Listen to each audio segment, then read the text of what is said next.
make the whole song its own bullet point. I actually think it has a really nice melody, but this song is like the flashback song showing Spark's childhood. His childhood is essentially that he's poor and suffered and he's in love with a rich girl and wanted to start a circus. This song is that thing that musicals will do where it's not like a full reprise, but there will be a lull in the music and they'll have like a dialogue break and then the music will start again. And then, like I said, it's commonplace, but it doesn't like for time. I clocked it on my rewatch, and this song spans 11 minutes of runtime in this movie. It reached a point where I started to wonder, Got a little bit of arm there. just be the rest of the movie. Like this is a musical with two songs, the opening song and A Million Dreams. The best part about this whole song is the part where You almost have a little bit of leg there. fast forwards to adult Hugh Jackman and P.T. Barnum, because there are no intermediate stages.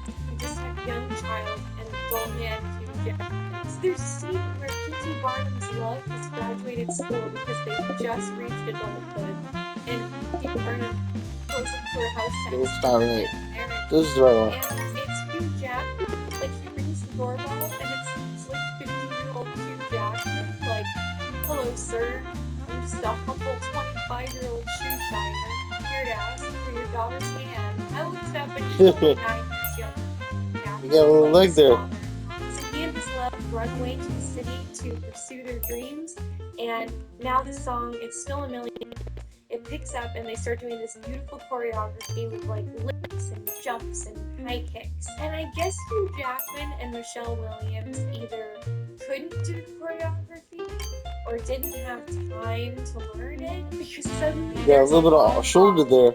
Sexy shoulder.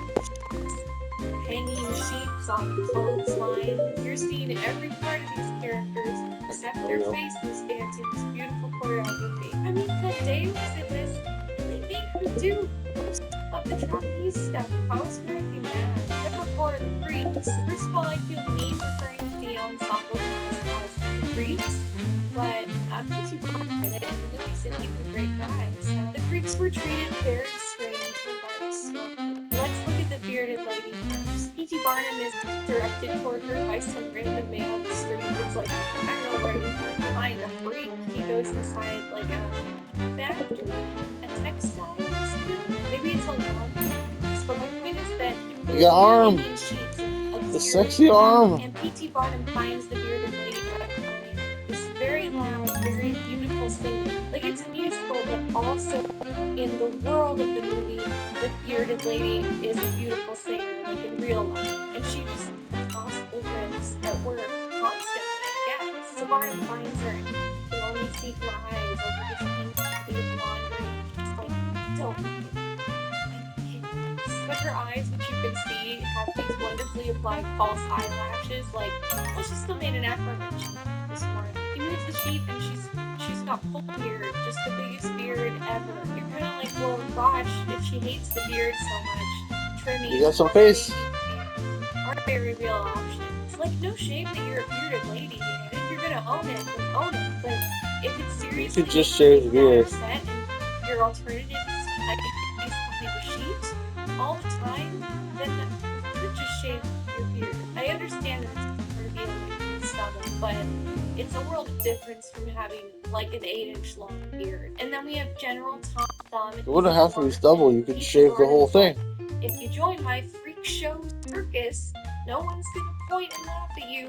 They're gonna cheer. Except he's literally putting him in a freak show. And in the circus scenes later, you do see the audience laughing.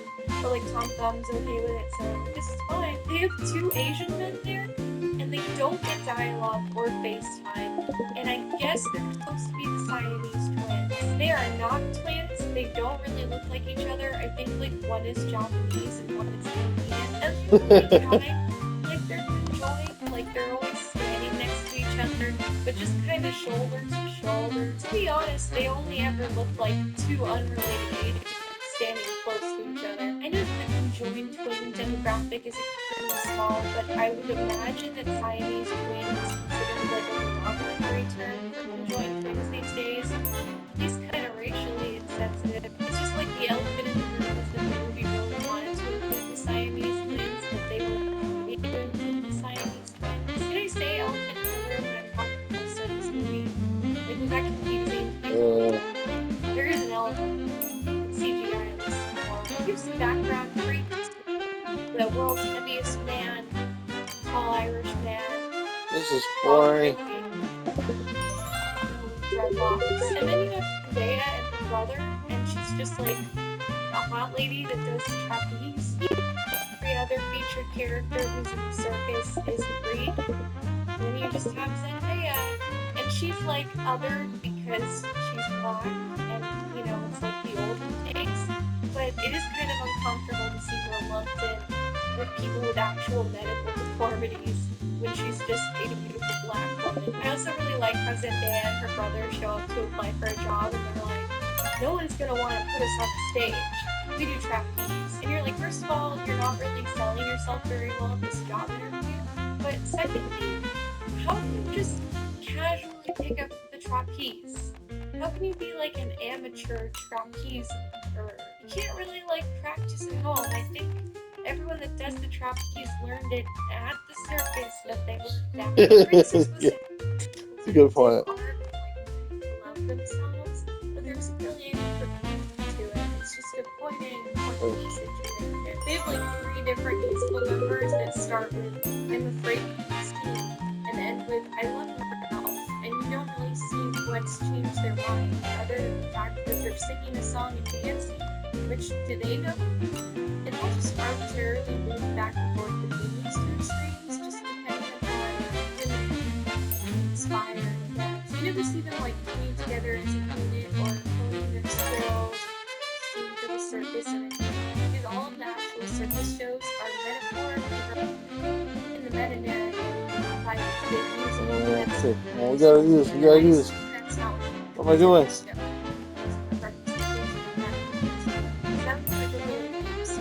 I didn't come here to watch an albino break dance. Here to see a man get alive in a chair. The weirdest freaks is when they get kicked out of this high society party. Okay, so one of the freaks says, we've been rejected our whole lives, even by our parents. Well, this bearded lady says that line. And like, you have bearded lady. The conjoined twins say that line. That's they're not allowed to speak, I forgot. Anyway, bearded lady goes from we've been rejected our whole lives and we just got kicked out of the party to we gotta love who we are and not be afraid and I'm gonna dance through the streets. There's nothing to explain the part or what isn't for. The biggest thing I can say about a lot of these songs is that they don't feel like they're conveying stories, they're predicting. I guess I feel triumphant now because this is the part of the movie where the triumphant song goes. Number 5, Jenny Lind. Jenny Lind is the most confusing and horrible part of the movie. So in real life, Jenny Lind is an extremely famous, accomplished Swedish opera singer. And she was known for being kind of a phenomenon, but one big part of her image was that she was a philanthropist. She donated all of her wealth to charities. She was a very virtuous person. She was kind of like, let's do this. She was hosted on American tour by P.T. Barnum, which she ended early and amicably, but it was because she was uncomfortable with how much he commercialized the whole thing. He was auctioning tickets and stuff like that. So Jenny Lind and P.T. Barnum was at a party and he sees Jenny Lind and he's like, who's that? And immediately he's gonna cheat on his wife. Alarms are going off. He's awkwardly flirting with her. She seems like she's into it. And then he Beauty collector, trophy earned. Having heard her sing. And then we flash forward in time to her first big performance. It's weird because the night of the performance, there she is. P.T. Barnum is like, I hope she can sing. Only 1 star this time. You're like, okay, in real life, I think it's stupid he didn't hear her sing before he signed her. But in this, are we to assume that there were no persons in this venue? And in the time between booking her and actually having the performance, he still has not heard this. We're stopping here. Is that she actually can't sing. That's why they went out of their way to establish that the bearded lady can sing. Jenny Lind is going to be unable to perform, and then it's going to be like, who's going to sing her? I don't know.